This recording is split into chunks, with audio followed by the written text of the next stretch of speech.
Bonjour, nous allons voir la fonctionnalité sur PowerPoint, la transition entre diapositives.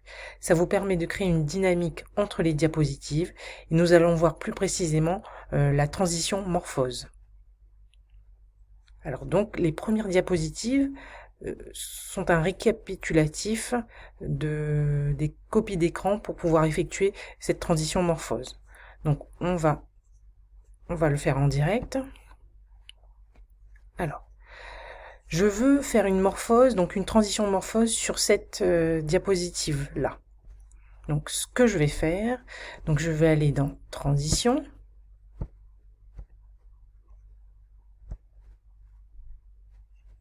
Donc appliquer la morphose.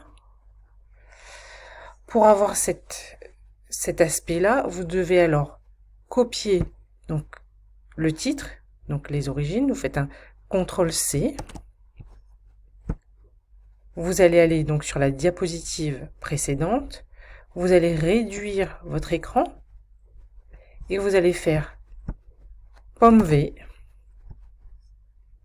Donc là, je l'avais déjà fait. On va enlever celui-là. Et vous collez où vous voulez en dehors de la diapositive. Alors cette transition vous permet donc de faire un diaporama donc avec la morphose. Cependant, si vous devez faire enregistrer votre diaporama en PDF, tous les textes que vous allez pouvoir mettre en dehors des diapositives ne seront pas sur votre diapositive, enfin sur le PDF.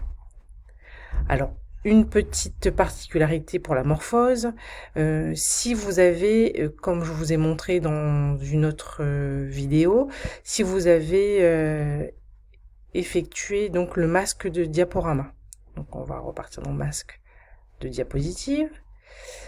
Donc si vous ici voilà, j'avais modifié une diapositive avec modifier le titre, donc celui qui est en orange. Donc je vais fermer le masque de diapositive. Alors si j'ai pris un élément donc du masque de diapositive, ça ne marchera pas. Donc il faut absolument aller l'enlever. Donc vous allez voir, je le déplace, je l'enlève. Ici, j'avais déjà fait peut-être pour celui-là. On va enlever celui-là. Voilà. Donc ici, vous voyez, il y a double titre. Donc celui-là, je vais l'enlever. Et je pourrais recoller ici. Donc je récupère ici. Et je vais coller donc sur ma diapositive. Non, il n'a pas pris. Hop, excusez-moi. Donc on va sélectionner. On va faire CTRL-C et on va venir coller donc sur cette diapositive-là, CTRL-V. Et donc on pourra après effectuer la morphose.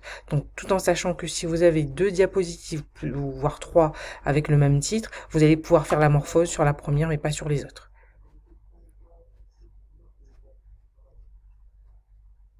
Concernant les autres transitions, donc je vais vous montrer d'autres exemples.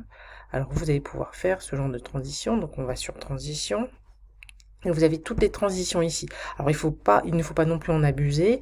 Alors il y a des transitions qui sont intéressantes. Par exemple, la galerie.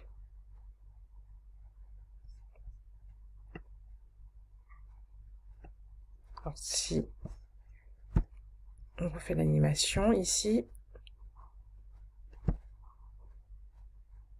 voilà. À bientôt pour une autre vidéo.